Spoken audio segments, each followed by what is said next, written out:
Welcome to another episode of Taking Up Space, a Michelle A. Mayer podcast. Always excited about coming forward with a conversation for you all, and today is absolutely no different. Y'all, today I'm coming forward on the heels of my Bible study, which I'm so super excited about having delivered to you all on Wednesday. And I wanted to just kind of add some background information to that. You know, when we look at the walk of all of the great ones in the Bible, whether it's Joseph, David, or Jesus, one common theme that they all have in common with one another is that they experienced tremendous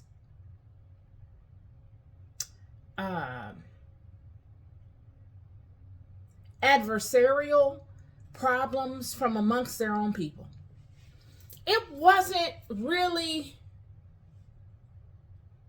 anybody outside of their group of people, their tribe, that they warred most with. I mean, you can look at Joseph. It was Joseph's own brothers of his own house, his own brethren, that wished the worst for him. It had been the blessings of those that encountered Joseph along his way after being betrayed by his brethren and hated on, because there's no other word to describe it. They hated on Joseph, all because Joseph came forward and spoke of his gift. Joseph came forward and told the truth to them. And because they knew it was true, I can understand if they thought it was a lie, but the fact that it was the truth, was the primary reason why they had such an issue with it. It was that Joseph told them a truth that they did not want to hear. And he kept coming forward and telling them these truths that God bestowed upon Joseph. And it got to the point that they just got rid of him in a haste. Or so they thought. See, they set off the chain of events that would bless them and that would elevate Joseph. Yet their intention was to harm him. And the enemy's intention all along in Joseph's life, in David's life, and in Jesus's life was to consistently keep them on the move. They could never get settled into any particular way, any particular space. They had to constantly be on a progressive walk. And this is the beauty, you guys. This is what I wanted to come forward and speak to in this video. Most importantly, is that God and all of the aspects of your very own self that houses the Spirit of God works in tandem with one another. There are various aspects of yourself that you don't consciously even know are there, that are watching and listening and seeing the world just as you do. And they are watching and listening and seeing you. The aspect of yourself that communicates with the world. And they're constantly working together to assist you. So let's keep the focus on Joseph for now. These aspects of Joseph sees exactly what's going on. They see beyond what the ears hear. They see beyond what the eyes see, and they hear beyond what the ears hear. And they see what Joseph is facing, and they see what is coming. And they say, okay, Joseph is about to start experiencing a lot of change. He does not, that particular aspect of him doesn't see it yet, but I see it. I need to begin preparing Joseph so that once he begins experiencing all of this change, he can handle it. And not only can he handle it, he can maximize on the experience of it, allowing him to positively impact all those people he encounters and to get as much as he needs to get from all those experiences he encounters along the way throughout all of the change he will experience. That's the beauty of God, y'all. That is one of the ways God moves. This is a brilliant system that we have been so blessed to experience. Brilliant. Joseph is on the move. The enemy keeps all these people on the move, me and you, on the move, because the enemy knows that help is on the way. The enemy knows that if he allows you to sit still long enough, God is going to come through for you and God is going to come show out. So he's got to keep you moving. Got to.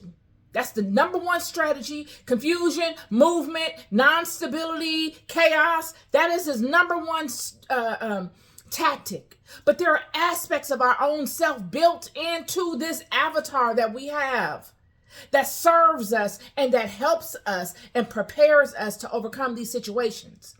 It was the people that Joseph interacted with outside of his family that he met while moving.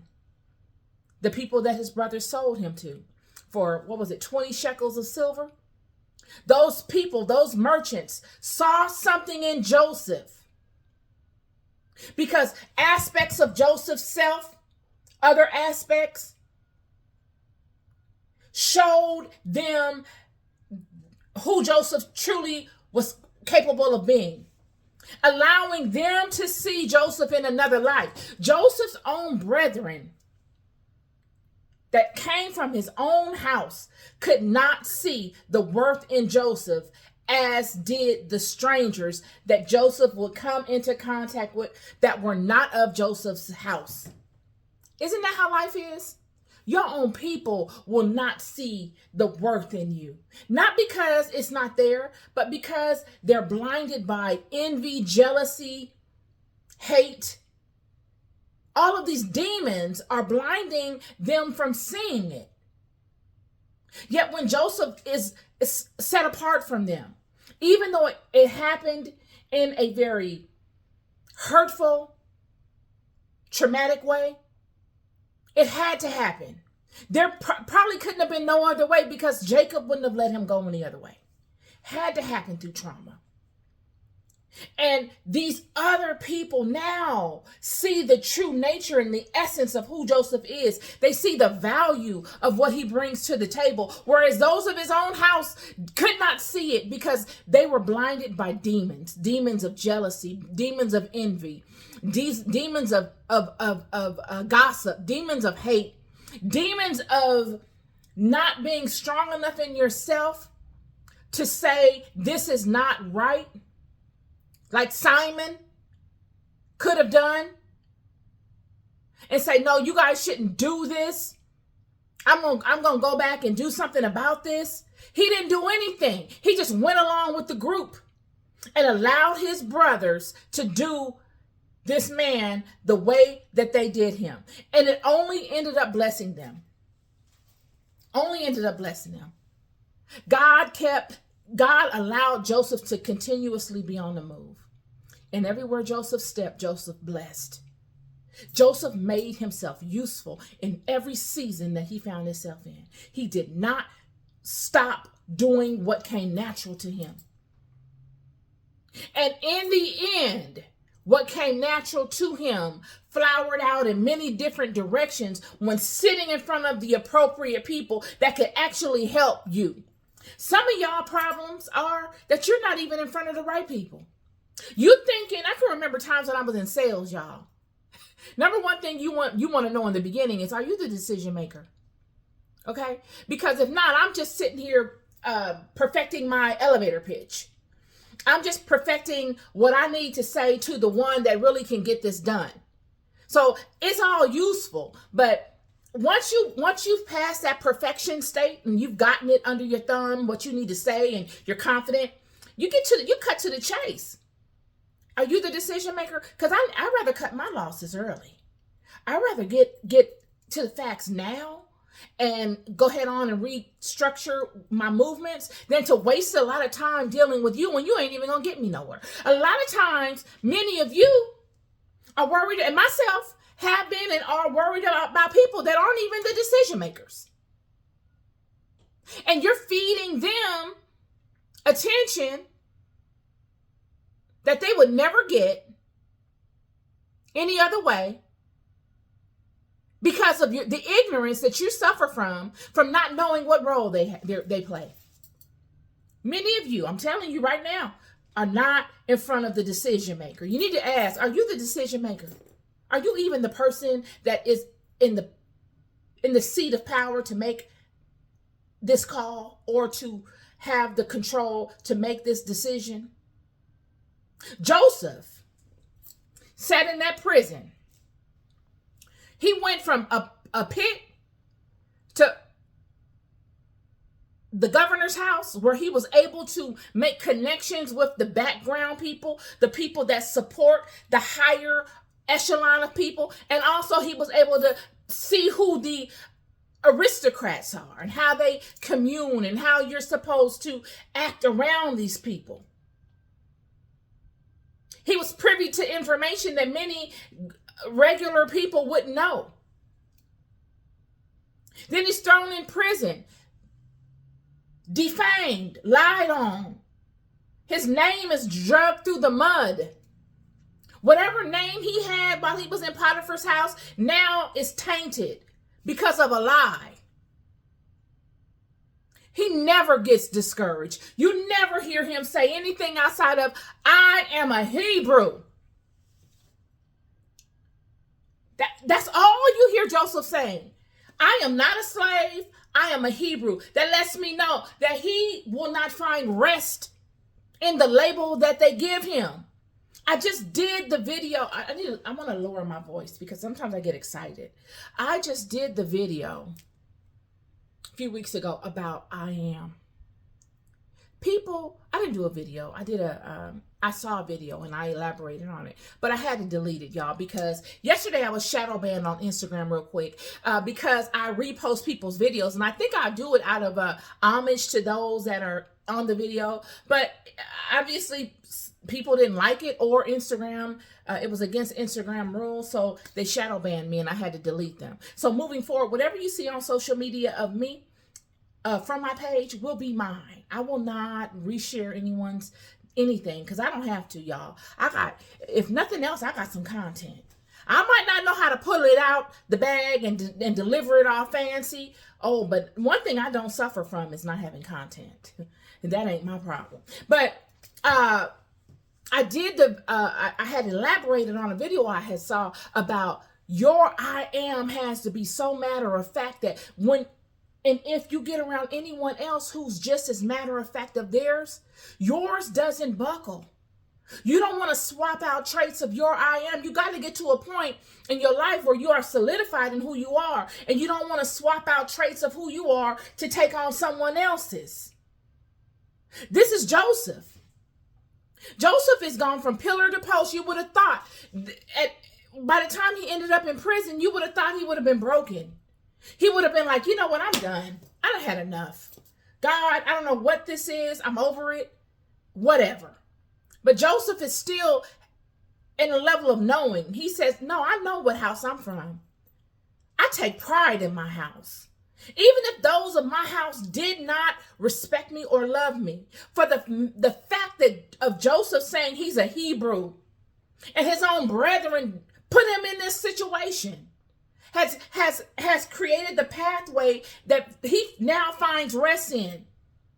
And it's gotten progressively worse. He could have been bitter and said, no, I'm whatever you want to call me, friend. I don't even know what I am. I don't even know. He could have been like that. But for him to say, no, I'm not a slave. I'm a Hebrew. Lets me know what type of man Joseph is. See, when you know your history, when you know your story, and when the root runs deep, all the shenanigans that certain people play on you don't affect you. because his brothers were just a few people from a large vine. Joseph said, no, I am the son of Jacob. I am of the vine of Abraham. I don't know what my other 11 brothers are going through. I don't even need to I'm not going to give them no power in this conversation. We won't even bring them up. I am a Hebrew. I am not a slave.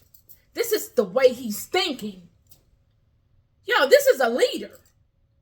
Many of you think a leader is someone that just goes out and willfully pushes his way through life and does all types of things, that any kind of way to get something, it doesn't matter. I'm going to win regardless. That is not a leader. That is a savage. That's a beast. I'm not a beast. I am the daughter of the Most High God. I'm far from a beast. I live by a code. I'm a very disciplined woman, regardless to what you think or not. My level of discipline may not reflect what you consider to be disciplined. That's a conversation piece. But Joseph and David and Jesus, all of these men lived by a code. They had a way of thinking. Just as the lion in the jungle thinks and sees himself or herself as the king and the queen, regardless to what environment they're in, regardless to how they look. The lion, I have seen lions on National Geographic look like they were starving. You can see the bones. They still walking with dignity like a lion, friend. Joseph gets in front of the head man in charge, the most powerful man in the world at the time, Pharaoh. And what he loved, because of what he loved, because of the gift that got him cursed from the beginning, the gift that got him canceled by his brothers, led him on a traumatic journey of hate. Just hate. Unjustifiable hate, unnecessary hate, hate that he never got an apology for. None of his brothers ever apologized and said, we're sorry. And he never cared to ask for one. When his brothers came to Egypt, after Sandy and Pharaoh, Joseph showed who he was. It wasn't no fake it till you make it. It was, this is what I do. I'm going to tell you what that dream meant, because I know how I'm supposed to speak in front of you because of what I experienced in Potiphar's house before I got betrayed and lied upon and my name dragged through the mud. I'm going to tell you what that dream meant, and I'm going to give you a plan of action as to how you can best withstand it, because it's coming. None of my words fall on the floor, friend. None of them. I'd rather not say them. So regardless to what you heard about me before, let me reintroduce myself to you. And my reintroduction is what I'm about to tell you, and it's not going to fall on deaf ears, and it's not going to fall on the floor. And I'm going to give you a plan as to how you can sustain yourselves through it and still stay as the mightiest kingdom in this hemisphere. It blessed him so much that Joseph would go on to do miraculous things in Egypt, and he would set up systems and a network for the children to flourish. He would also attract his family and bless them, never hold it against them, because that's the thing. When you know what you have, when you are in those types of mindsets, because that's what that is. God leads you the hard way to forge a certain type of character out of you, to forge a certain type of mindset. You don't arrive in front of Pharaoh with the wrong mindset. Joseph would have stayed in that prison longer until Joseph could have got his mind right, for God to create a situation for him to go before Pharaoh and to be prepared for the next leg of Joseph's journey that would bless the entire house of Israel. If Joseph was in a petty mindset of revenge and payback and all that kind of stuff, God would have never led him where he led him. Never. Joseph would have stayed right where he was at until he got his mind right. But because he was ready, God said, I'm going to open this door for you that no man can shut. I'm going to show all them people that hated you for nothing how much I love you. You know why? Because you have earned my love. You've earned it. Same way with David. Same way with Jesus. I'm going to wrap this up. David was the same way. David was hunted by Saul for no reason. Saul destroyed himself, blinded by jealousy and envy and hatred to a man that had done nothing to him. David had come upon Saul so many times. He got so close to Saul that he was able to take and cut a piece of Saul's garment off while Saul was asleep and then awake him and say, look at this. Friend, I got so close to you that I could touch you. If I wanted to be done with you, I could be done with you. But I don't want to harm you. I'm not your enemy. I am not your enemy. I've never been your enemy. Please use this as an example that there is peace between me to you. And so, yeah, okay, no problem. Yeah, no problem. Thank you for not doing, and he getting a distance off, or a day or two later, he back at hating on David. He couldn't let it go. He couldn't stand to hear David's name. It made him feel less about himself. Saul suffered from a self-inadequacy issue. He looked like the king. He looked like a strong man, but he really was not that. Because something as small as hearing the voice of a real king's name, something as small as hearing the activities of what a real king moves like in the world, made him feel terrible. So terrible that he would harm himself just to harm him. Blinded by jealousy, envy, hate, malice.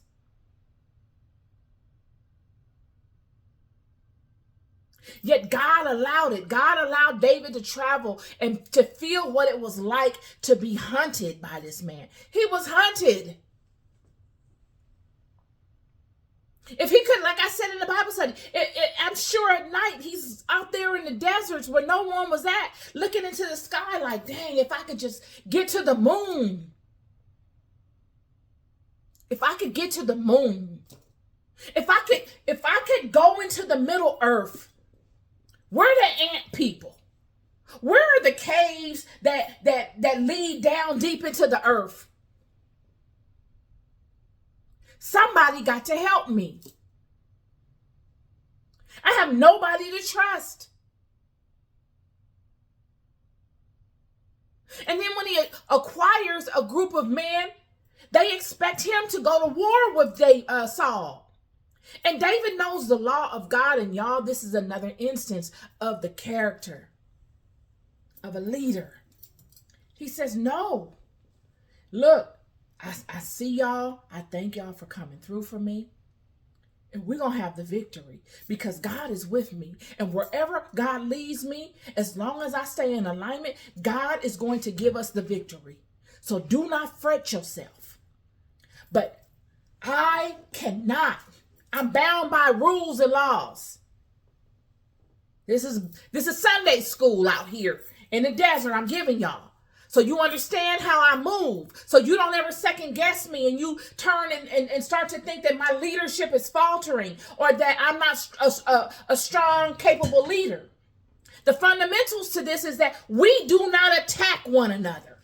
We must respect the hierarchy of God's system. Regardless of how frustrating you are by it, you've got to lean on God to direct your paths. You do not take it upon yourself to act as if you are the one that can foresee the beginning to the end or the end to the beginning. This is the test. It's not a test of reaction. It's a test of obedience. Hallelujah. It's a test of obedience. It's a double, it's a circle inside of a circle inside of a circle inside of a circle kind of thing. A system and a system and a system. It's not just linear. So if I see Saul, I could have been came upon Saul. You already know how I get down. I'm David. But I cannot touch him like that.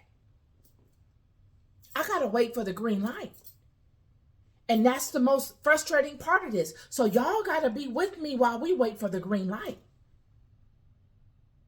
That's a leader. And to convince them to do that part is the tedious action. That is the leader part. And still get the respect from them. When they see you and they see themselves and they say, he's no different than me. Can you still garner their respect?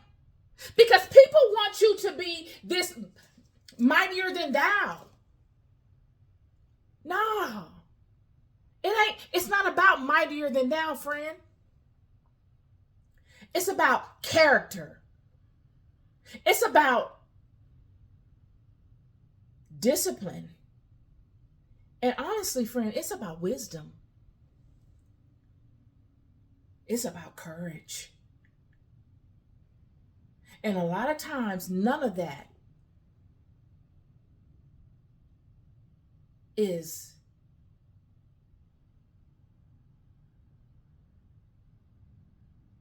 what we want it to look like. A lot of times that is sitting on your hands and looking stupid. A lot of times it is. But then on the flip side of it, if you do it properly, it looks like David sitting in his house of cedar. It looks like the King David that everybody in the land respected. At the end of the day, after all of him getting drugged through the dirt, his name being drugged through the dirt, him looking stupid, him looking weak, people probably making fun of him, saying that he's a coward and he's afraid of Saul and all this kind of, he had to go through all of that to get to a place where he's sitting in his house of cedar and he thinks of God. And then for God to speak through Nathan and tell him and bless him in a way that God never blessed anyone since then, openly. For him to go through all of that, and for him then to be able to be seen, to be elevated from all the pain, all the fear, all the chaos, all the confusion, all the hiding, all the dirty, low places, all the mess, to be elevated and for his name to hold so much power now, today, in 2024. He couldn't have seen it. And you can't tell me he thought that would be his reality when he was going through it. He wasn't even thinking like that. Because when you go through stuff like that, you're thinking in the moment. In the moment. Because he was being hunted by any means necessary. Witchcraft going on. You know Saul was hitting them with that work. Saul probably had the most powerful witches in every area. Had an item of David's and was working stuff against him. He couldn't trust anybody because he had a bounty on his head. He's hiding in low communities. People that don't have nothing. You think they wouldn't have gave him up for 5 goats?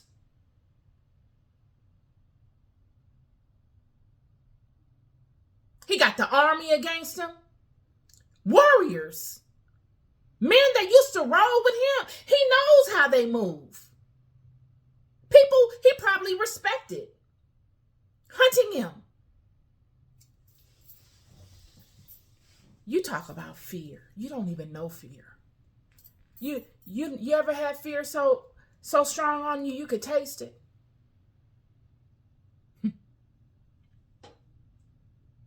For nothing. For nothing.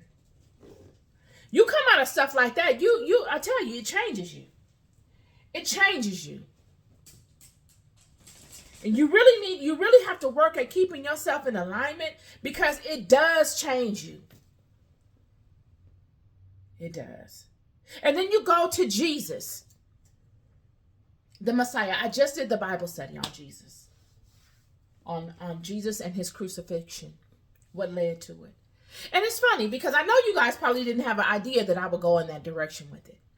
I didn't do any research online with it. I pulled from my knowing.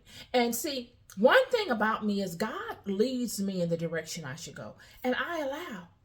I don't stop the flow of water.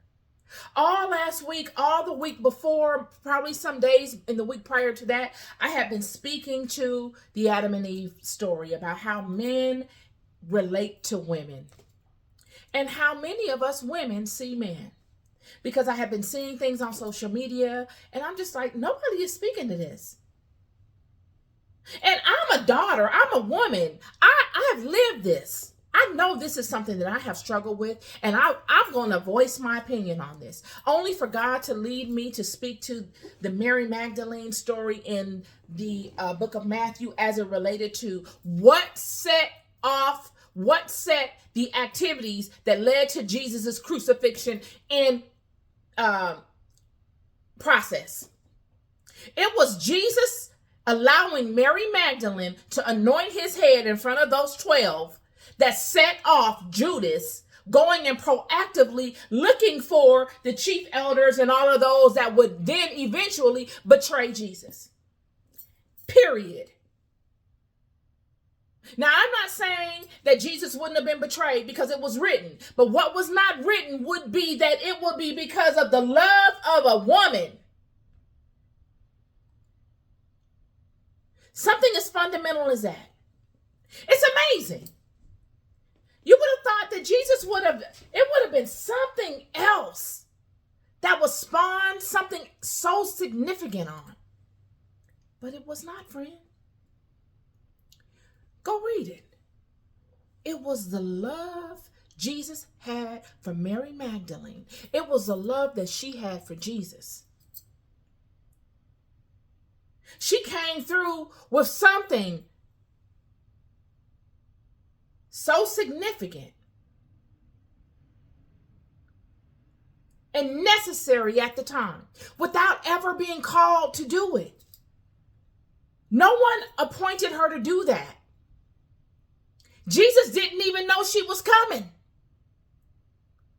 She came through with a particular type of oil, a plant essence, and anointed him with it, which prepared him for what would come spiritually. You think she anointed his head because it was dry? If that was the case, she could have just gotten any kind of oil. Jesus, put some oil on your head. She did that for a spiritual purpose.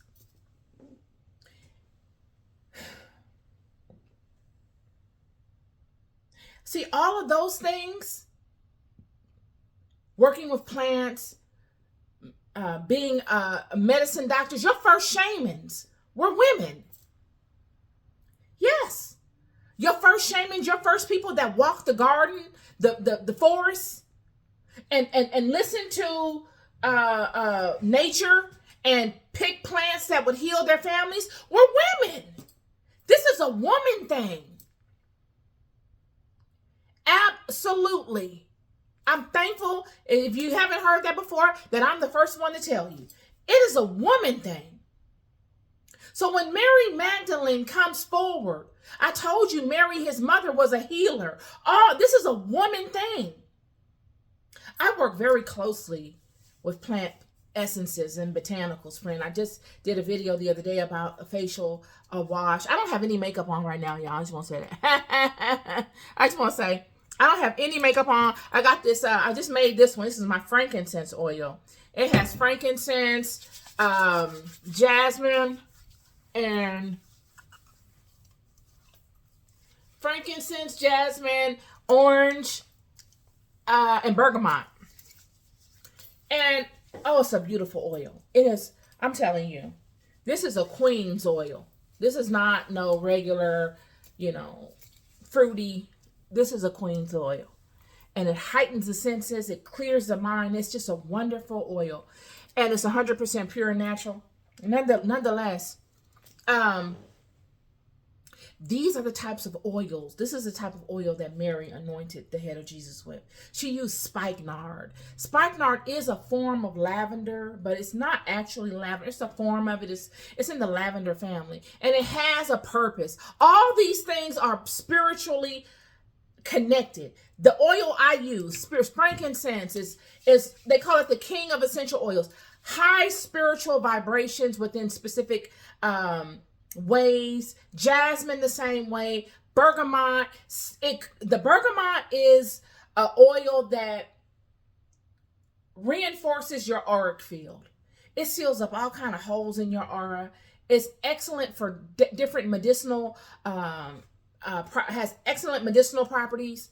Orange, also very, very good. Citrus oil, so is bergamot citrus. But all of these things have a spiritual component. Same way when Jesus allowed Mary Magdalene to anoint his head with that oil, y'all. She didn't come and do that because it was a sign of love in that sense, because it is definitely a sign of love.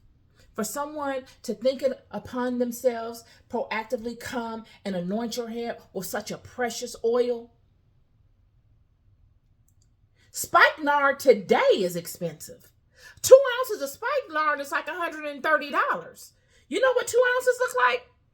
2 ounces is probably, I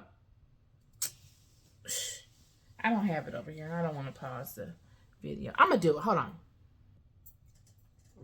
Okay. This is 2 ounces. This is myrrh. But this is 2 ounces.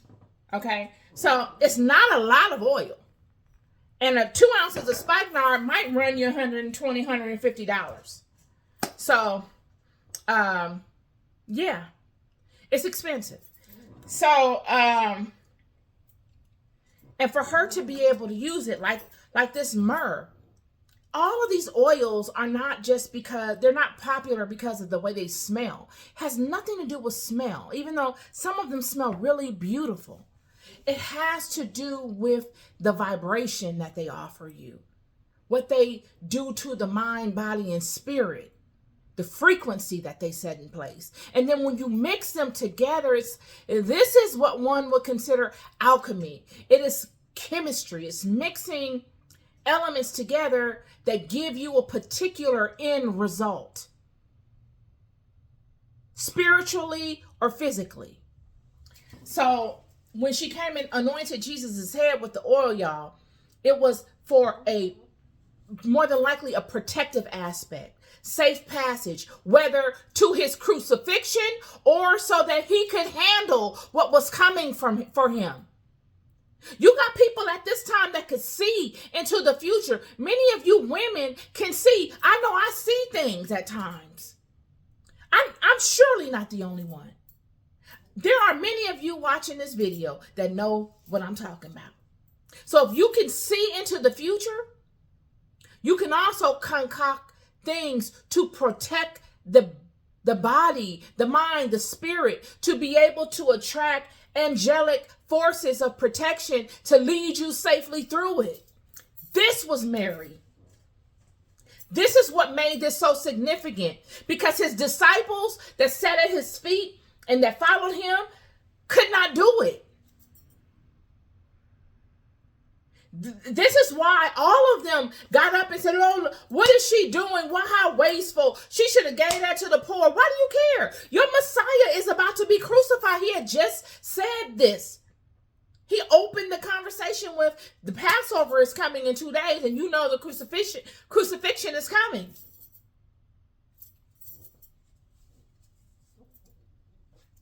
It's just like when Ahab had all his prophets, and then Micaiah prophesied what he said to Ahab in total contradiction to what Ahab's prophets were speaking. Then Ahab's prophets come up and say, well, Micaiah says, yeah, the Spirit of God came to me and told me that you're not going to be successful in whatever. And then Ahab's prophets come up and say, what direction did he come in? It's the same kind of thing. Why are you hating on this woman so much? It goes back to what I said. All these people, your Josephs, your Davids, and your Jesuses, were hated on by their own people. All of them.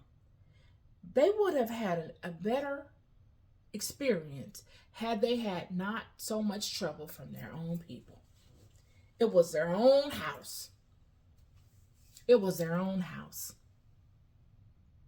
The same people that sit up and say, yeah, we should get together and we should do this and that, are the main people tearing it down. Tearing it down. So,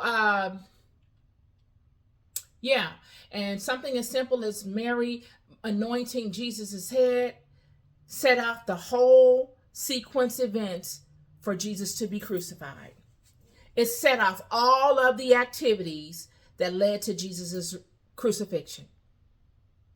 Judas immediately left. After Mary anointed Jesus' head, and everybody jumps up and says, what is this woman? They jumped up, the Bible said they jumped up with indignation.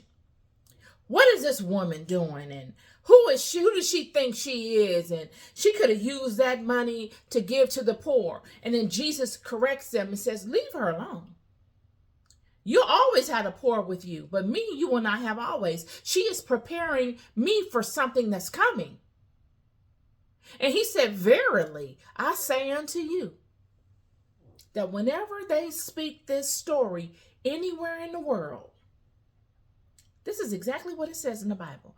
Verily I say unto you, wherever they speak this story anywhere in the world, wherever they mention this story, this whole situation we got right here where I'm sitting amongst y'all and I'm being prepared for the crucifixion, she is going to be noted. He didn't say you're going to be noted. You're going to be noted. All 12 of you are going to be. He didn't say anything like that. He said she will be noted. And immediately you get to see the nature of who they are. Immediately Judas decides, okay, all bets is off. I'm not going to get that fame I've been banking on. I need to find a way of benefiting from this. He immediately leaves and goes and seeks those that hate him and says, what will you give me if I offer him up to you? Those were his exact words.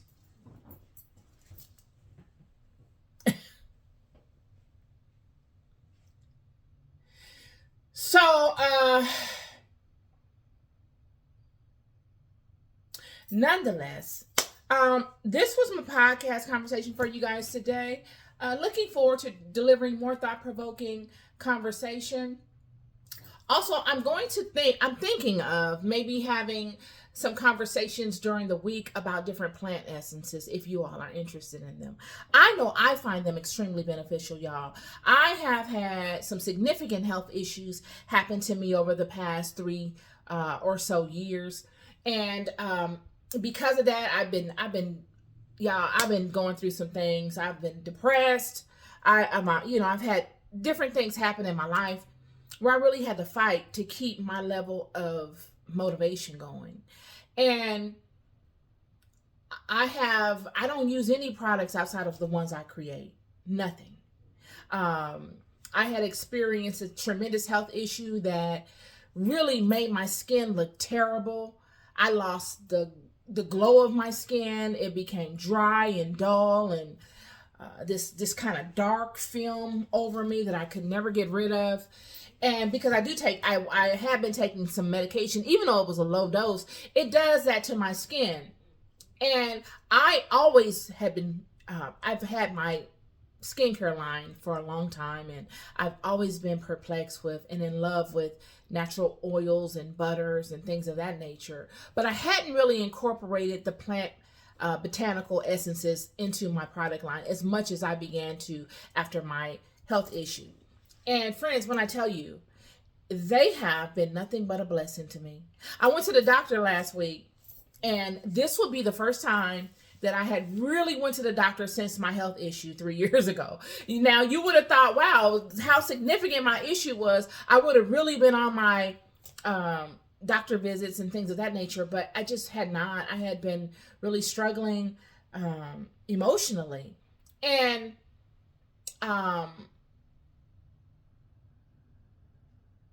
not eating well, fried foods, Chick-fil-A, fried fish, Cheesecake Factory, lots of pasta, lots of fettuccine.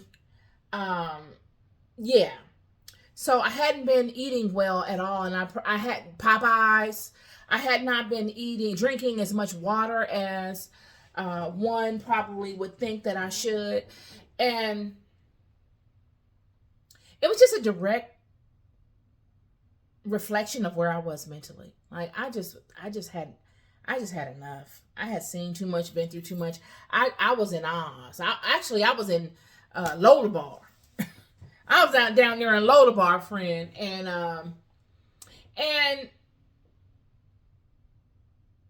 that leads me to this. Last week, I went and I had a whole panel of tests done. I got a new doctor, and my doctor's like, we're going to run everything on you. Like, there's not going to be a stone that we're not going to turn. And so I had all the tests done, and out of all my tests, everything was great. Everything was great. All of my tests were great. Not good, not just this, that, and yet. They were great, except for my cholesterol. And I need to get that down. But I think it's high because I eat a lot of shrimp, and like I said, I eat a lot of pasta, and I love butter. So butter's gone. I'm going to fast from my shrimp, and the pasta is gone. And we're going to see where we are after that. But everything else was great. So I have to say that, it has been my prayer life, even though I'm not one to just be like, get down on my knees and be like, oh God. My prayer life is my meditation. My prayer life is the Bible studies that I deliver and the spiritual content that I constantly turn over in my head, and I reflect upon. My prayer life are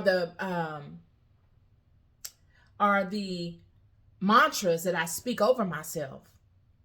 My prayer life is the way that I incorporate my plant botanicals into my daily regimen. There's not a day that goes by that I don't absorb my essential oils and my plant botanicals into my body. It's not a day. And I have to say that is the differentiating factor, because I do not exercise like that. I mean, I don't. And I will begin, but I have not. I have to be very transparent with you, because a lot of times, y'all, we want to get on here and make it seem like we're doing this phenomenal thing. Oh yeah, I eat this, that, and the other, and I do yoga, and I run up mountains every other day, and I work out in the gym. I haven't been doing it. I have not, and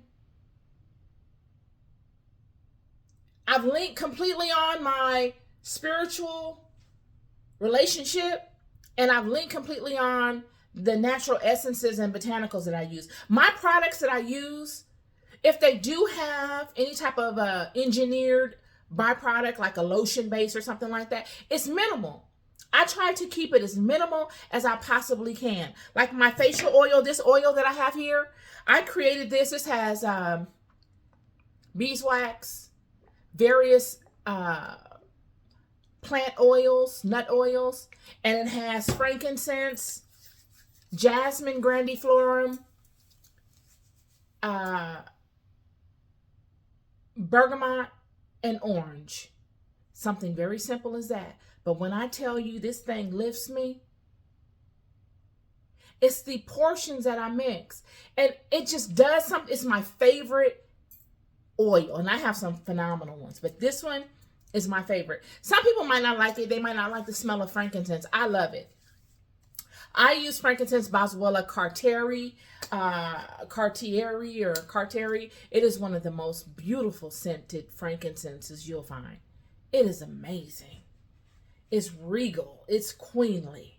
It's kingly. This frankincense you can wear as a man. This is a dual scented, universal scented oil. It's not just for women. A man could use this. It is spiritually powerful oil. And I am looking forward to offering it to you all. I know many of you are like, Shelly, when are you going to launch the website? I'm going to launch it soon, you guys. Like, if it's not one thing, it's another.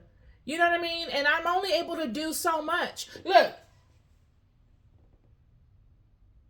if you pass by my house, y'all, I got dandelions growing on my front lawn. I can't do everything. And I got to be able to get to a place where I can laugh at it and say, okay, I can't do everything. I'm just one person. Oh, so now I'm supposed to go and get the electric lawnmower and get out there and mow the lawn? I can't do everything. I can't. So I need to know what my limits are. My limits are that the line is coming. The line is coming. I'm just waiting on the pictures. And the perfectionist aspect of me is like, it has to be perfect, but it doesn't. But yes, the line is coming. You all are going to love it. I know you will. And I'm going to be sending out some gift boxes before it drops, and let you all, those that I know that will actually use it and that probably would purchase it, because everybody's not into this. Everybody's not into essential oils and wellness and things of that nature, and that's cool. But those that I think that would actually benefit from it, I'm going to send some out to, and get your take on it. I love you guys so deeply. I come forward because I just want to offer up things to you that I found extremely necessary and that I got out the mud, y'all. All this stuff I got out the mud. All this stuff comes from pain and traumatic experiences. And I just offer them up to you with the hopes that you can take them and use them to assist you in navigating through the stuff of your life, and then in some way help somebody else with what you've gained from them, in addition to what you've learned on your own. Be good to each other and be good to yourselves and be good to each other. Peace and love.